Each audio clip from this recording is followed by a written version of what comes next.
Welcome to our channel. My name is Sophie and I'm the co-founder of The Living House. We're an affordable online interior design company that design beautiful homes for families that are within their budget. Today I'm sharing with you tips on how to design a kid's shared bedroom. Now if your children are sharing a room or will be in the near future, this video is for you because you may be thinking, how am I going to combine both of their likes and personalities into one room so they've got their individual areas while still creating a flow and making the room feel as one. Make sure you stick around for tip number 3 because it's not one to be missed and will really help you when designing your kids' shared bedroom. Maximise the floor space with bunk beds. Now I think in any children's room, using the floor space to the full advantage is really important because it's a space where your children will probably play, you'll have a rug there, and you also need the floor space for obviously more storage for toys, clothes, everything that your children come with, which is lots as we know. So using the height in the room is the best thing to do to really maximise the space. And obviously with your kids sharing the room, bunk beds are a great way to go with this. And perhaps you're thinking that you may move in a few years, there may be a shift in the layout in the room, your children may move into their own rooms, for whatever reason that may be, then explore detachable bunk beds. So they're going to last, they've got the longevity, you won't have to buy new beds if there's any layout changes, if you move house. And I have found that the Cotswold company do a great bed that is detachable in midnight blue and white, so you've got a couple of colour options there, and it just makes the pieces are more future-proof and you've got longevity there, you haven't got to buy it again, and they're a great design too, so it's definitely worth checking them out. But go with bunk beds because you'll save floor space and it can make the room look quite cool and fun too. I hope you're enjoying this video. Don't forget to subscribe to our channel. We upload videos every single week and we'd hate for you to miss out. Use colour blocking to zone areas within your kid's shared bedroom. Colour blocking is a great paint technique to zone areas in a kid's bedroom and in any room really, but I think it works wonderful in children's bedrooms particularly. And you can be fun and experiment as well. And it doesn't need to cost the earth. You could pick up some smaller tins of paint depending on what colour blocking design you're doing, or even tester pots if you're using multiple colours within the design.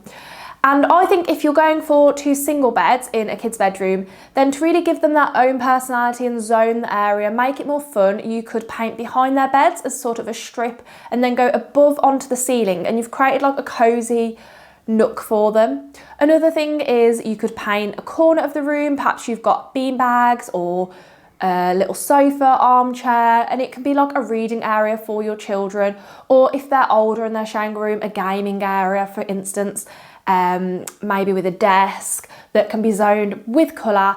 So it's a really great technique that doesn't cost the earth to do, but it can look absolutely amazing and really transform the room and define areas to give each child their own personality within the space. How to divide your kids' shared bedroom. Now, depending on the ages of your children, they may want a bit more of their own space, and you're thinking, how could you divide the room so they have this? Now, it's not always possible to put up a stud wall because where the windows are, and also obviously it's a lot more work, but there are ways to still divide the room whilst keeping it open, feeling as one room, but giving your children that little bit of individual space within their room. And there are some great hacks and ideas for this. So one in particular is the IKEA hack. So the famous Kallax unit that everyone knows, I'm sure. And you can divide the room with this piece of furniture. But what I will say is obviously always make sure it's attached to the wall. There's some safety element there because it is a big piece of freestanding furniture that you're going to use to divide the room.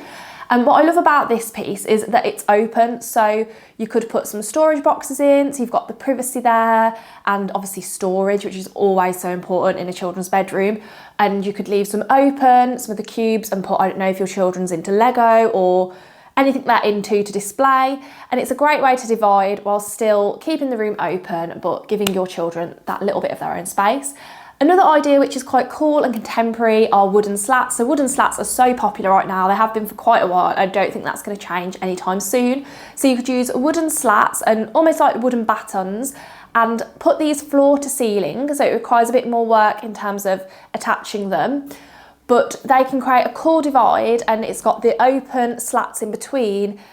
And it can add height to the room visually as well because you're going from floor to ceiling, so it's going to make the room feel taller. How to add both of your children's interests into their shared bedroom. Now your children will most likely have different likes, dislikes, things that they're into, interests and hobbies that you want to bring into the room, and you're wondering, how can I do this so they both love it?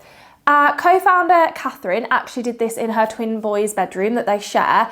Now both of them are into completely different football teams that they support, one Chelsea, one Liverpool, so obviously red and blue, and this meant she had a task on her hands to try and make it that both colours were involved in the room and it had a football theme, so they would both love it.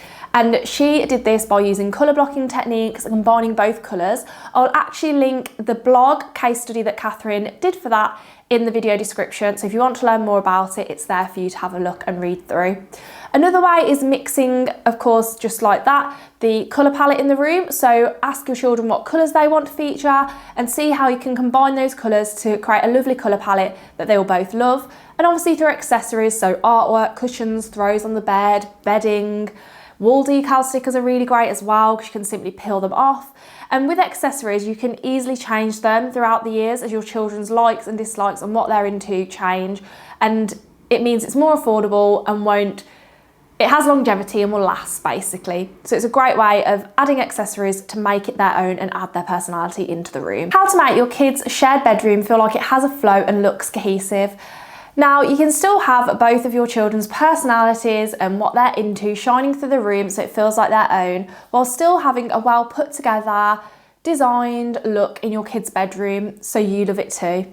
Now, there are a couple of things that you could do to create this. So choose the same bed, and it doesn't have to be boring. So if you're not going for bunk beds, but you're going for 2 single beds because it works better in the layout of the room because you've got a bigger space, then why don't you go for something bold? If it's a metal bed, for instance, you could get it painted, go for something bright and colourful. Or if you're going for a fabric bed that's obviously got the fabric headboard, cover it in some interesting fabric, and it can be changed in years to come as well if your children grow out of it. But it can really create a statement and something interesting and more design look in the room.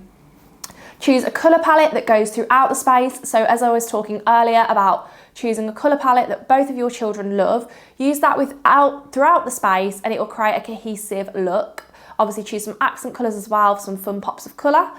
And then go for a large rug. Now at the Living House we love a rug, as I may have mentioned in a few of the other videos, but go for one large rug so it feels like it is one space, and it's also a great area for your children to play.